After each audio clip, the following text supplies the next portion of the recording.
بسم اللہ الرحمن الرحیم نحمدہ و نصلی علی رسول کریم اما بعد فاعوذ باللہ من الشیطان الرجیم بسم اللہ الرحمن الرحیم قل آمنوا بی او لا تؤمنوا ان الذین اوتوا العلم من قبل اذا تتلی علیہم یخرون للاذقان سجدا ویقولون سبحان ربنا ان کان وعد ربنا لمفعولا ویخرون للاذقان ویقولون ویزدهم خشوعا صدق اللہ العظیم۔ اللہم صلی وسلم وبارک علی سیدنا محمد النبی الأمی وآلہ وصحبہ وازواجہ وذریاتہ وآل بیتہ اجمعین۔ اللہ تعالیٰ کے خوف اور گناہوں پر ندامت، شکر نعمت اور باری تعالیٰ کے عظمت کا استحضار کرتے ہوئے رونا ایمان کی دلیل ہے۔ اللہ تعالیٰ سے ڈرنے والے سچے مومن کی آنکھوں سے بہنے والے آنسو گناہوں کی نجاست کو دھو کر صاف کر دیتے ہیں۔ باطن کی پیاسی زمین سیراب ہو جاتی ہے، ان کے اندر معرفت اور یقین کی سرسبز کھیتی لہلہانے لگتی ہے، دل کو سکون ملتا ہے، جہنم کی آگ حرام ہو جاتی ہے، چند آنسوں سے اللہ تعالیٰ کا وہ قرب نصیب ہوتا ہے جو سنگر و نوافل سے بھی نصیب نہیں ہوتا۔ اللہ تعالیٰ نے قرآن کریم میں ایسے لوگوں کی تذکرہ فرمایا جن کے آنکھوں سے معرفت حق، خوف خدا، کلام الہی کی عظمت کی وجہ سے آنسو چھلک پڑتے تھے۔ قرآن کریم میں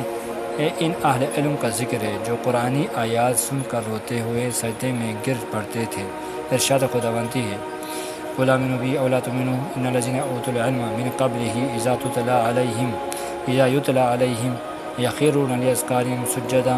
ویقولون سبحان ربنا ان کان وعد ربنا لمفعولا ویخرون للاذقان ویقولون ویزدهم خشوعا۔ آپ کہہ دیجئے کہ آپ اس پر ایمان لاؤ یا نہ لاؤ، بہر صورت جن لوگوں کو اس سے قبل علم دیا جا چکا ہے، جب یہ ان کے سامنے پڑھا جاتا ہے وہ تھوڑیوں کے بل سجدے میں گر پڑتے ہیں اور کہتے ہیں کہ پاک کہ ہمارا پروردگار، بے شک ہمارے پروردگار کا وعدہ ضرور پورا ہو کر رہتا ہے،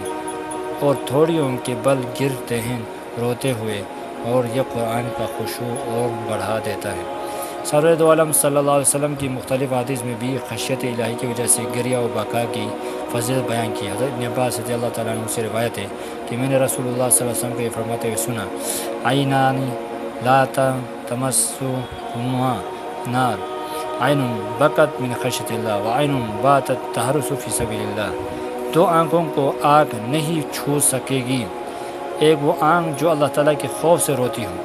اور دوسری وہ آنکھ جو اللہ کے رضا کے لیے پہرا دیتے ہوئے رات کو بیدار رہتی ہو۔ ابو ہریرہ رضی اللہ تعالیٰ عنہ روایت کہ رسول اللہ صلی اللہ علیہ وسلم نے ارشاد فرمایا، جو شخص اللہ کے خوف سے روتا ہے اور وہ دوزخ میں نہیں جائے گا تا وقت تک کہ دودھ تھنوں میں واپس چلا جائے۔ اللہ تعالیٰ کے راستے کا غبار، جہنم کے دھواں ایک جگہ جمع نہیں ہو سکتے۔ آن حضرت صلی اللہ علیہ وسلم نے بعض آہ و بکا کی فضائل ہی بیان نہیں فرمائے، بلکہ آپ اپنی عملی زندگی میں اللہ تعالیٰ کے خوف اور عظمت و حیبت کی وجہ سے کثرت سے رونے والے انسان تھے۔ حضرت عبداللہ بن شخیر رحمۃ اللہ علیہ سے روایت ہے کہ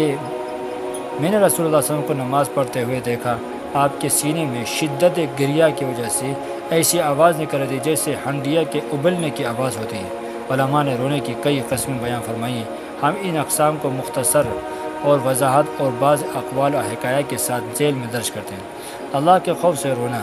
اللہ والوں کے دل میں اللہ تعالیٰ کی عظمت اور کبریائی کی وجہ سے ان کا خوف پیدا ہو جاتا ہے، جس کی وجہ سے ان کے آنکھوں سیل رواں کی صورت اختیار کر لیتی ہیں، انہیں اپنے چھوٹے چھوٹے گناہ پہاڑوں کی طرف دکھائی دیتے ہیں اور اپنی عبادات اور ریاضات انتہائی قلیل محسوس ہوتی ہیں۔ ان میں سے سال ہر سال راتوں کو جاگ کر ذکر فکر اور عبادت اور تلاوت میں مصروف رہے،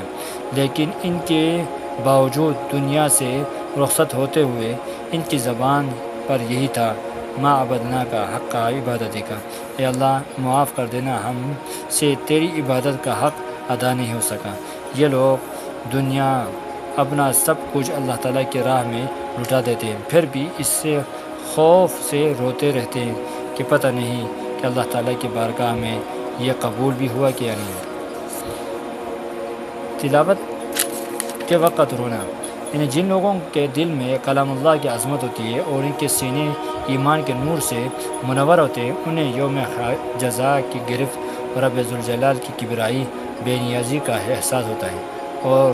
وہ جب قرآن پاک پڑھتے ہیں اور سنتے ہیں تو ان کی آنکھوں سے آنسو جھلکتے پڑتے ہیں، ان کے جسم کے رونگٹے کھڑے ہو جاتے ہیں اور ان کے دل کانپ اٹھتے ہیں۔ خود سید کائنات صلی اللہ علیہ وسلم کا بھی تلاوت کے وقت یہی حال ہوتا تھا، اور یہی نقشہ ہمیں صحابہ کرام کی زندگی میں دکھائی دیتا ہے۔ ایک طویل حدیث اس میں روایت ہے کہ حضرت ابوبکر صدیق رضی اللہ عنہ جب تلاوت فرماتے تو آپ کو اپنی آنکھوں پر قابو نہ رہتا تھا۔ مشرکین کی عورتیں اور بچے آپ کے ارد گرد جمع ہو جاتے تھے، آپ کی تلاوت سے محظوظ ہوتے تھے۔ اس بات نے مشرکین قریش کے سرداروں کو فکر اور تشویش میں مبتلا کر دیا کہ کہیں یہ بھی سن کر مسلمان نہ ہو جائے۔ کہاں تک لکھا جائے، اس حوالے سے صحابہ کرام کے واقعات بے شمار ہیں۔ امام غزالی رحمۃ اللہ علیہ نے لکھا ہے کہ تلاوت قرآن کے وقت صحابہ کرام کی عجیب حالت ہوتی تھی۔ ان میں بعض ایسے ہوتے تھے جو جھومتے تھے، بعض ایسے ہوتے تھے جو روتے تھے، بعض ایسے ہوتے تھے جو بے ہوش ہو جاتے تھے، بعض ایسے ہوتے تھے جو ایسی بے ہوشی کی حالت میں انتقال فرما گئے۔ ہم ان ساری ہی کیفیات سے محروم ہیں، اس لیے تلاوت کے وقت نہ تو ہمارے دل میں کلام اللہ کی عظمت کا احساس ہوتا ہے اور نہ ہی ہم غور و تدبر کے ساتھ تلاوت کرتے اور سنتے ہیں۔ شکر کی وجہ سے رونا، اللہ تعالیٰ جب اپنے مخصوص بندوں کو کوئی دینی یا دنیاوی نعمت عطا فرما دیتا ہے تو ان کی آنکھوں سے بے اختیار آنسو نکل آتے ہیں۔ یہ آنسو اللہ کے شکر ادا کرنے کے لیے ہوتے ہیں۔ یہ لوگ اللہ تعالیٰ کی ہر عطا کو بلا استحقاق سمجھتے ہیں۔ ان کا دل کہتا ہے کہ ہم تو اپنے گناہوں کی وجہ سے سزا کے قابل تھے، مگر اس غفور الرحیم نے سزا کے بجائے محض اپنے لطف و کرم کی وجہ سے نعمت عطا فرمائی۔ یاد ہوگا کہ ایک بار سیدنا عائشہ صدیقہ رضی اللہ عنہا نے جب نبی کریم صلی اللہ علیہ وسلم کی عبادت اور کثرت گریہ کو دیکھ کر عرض کیا تھا کہ آپ کے اگلے پچھلے گناہ اللہ نے معاف کر دیے ہیں، پھر آپ اس قدر کیوں روتے ہیں؟ تو آپ صلی اللہ علیہ وسلم نے جواب میں ارشاد فرمایا تھا کہ میں اللہ کا شکر گزار بندہ نہ بنوں۔ کہا جاتا ہے کہ ایک بزرگ کہیں جا رہے تھے، راستے میں